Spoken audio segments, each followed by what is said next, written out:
Finale inedita di Coppa Veneto Under 14 tra Sisley Treviso e la Padovana Pallavolo Mestrino. Domenica scorsa, al Palaverde di Villorba, è stata la Sisley Treviso a vincere la Coppa Veneto con il risultato di 3-1. Sicuramente una bella soddisfazione, anche perché ci siamo impegnati molto per arrivare in questa finale, ci siamo allenati duramente, le squadre in competizione erano molte e erano anche molto brave.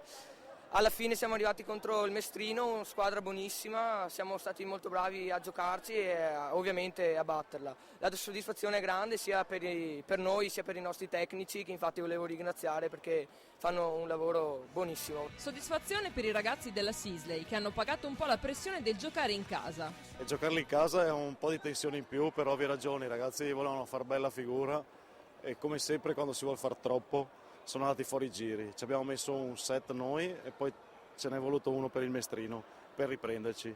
Poi terzo e quarto è stata una partita vera, giocata bene da tutte e due le parti.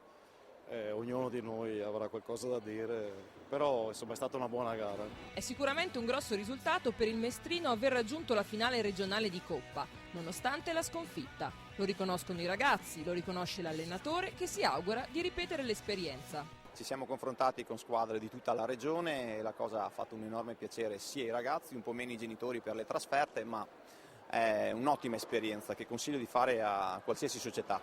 Miglior giocatore dell'incontro è stato Alberto Salmaso del Mestrino, a testimonianza del buon incontro giocato dalla formazione padovana.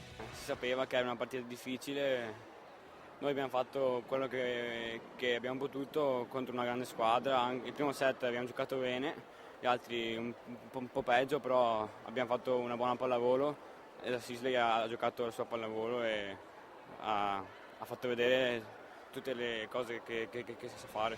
Al di là del risultato, la finale maschile di Coppa Veneto Under 14 è stata un'occasione per parlare di volley giovanile e tracciare un primo bilancio stagionale. Sta crescendo anche il settore maschile, che non è solo Sisley nel Veneto, e questo ci fa molto piacere. E devo dire la verità che questa formula, che ormai arriva all'8ª edizione, che è stata voluta da questo ciclo del comitato regionale, sta dando i suoi frutti. Anche squadre di club non blasonati cominciano ad affacciarsi a queste finali, a queste semifinali, perciò è un punto di orgoglio per tutto il movimento del Veneto, non solo per quello maschile. Ad assistere alla finale erano presenti tra il pubblico 10 società con i loro atleti, allenatori e dirigenti che avevano preso parte alla Coppa. Un segnale importante in termini di seguito e di interesse. Sì, assolutamente sì, e spero sia anche un'indicazione. C'erano un sacco di società presenti di tutto il Veneto e chissà che finalmente inizi un po' a essere uso comune, vedere, frequentare, essere presenti. Si può far bene ovunque, servono progetti e tanta passione, quello sì.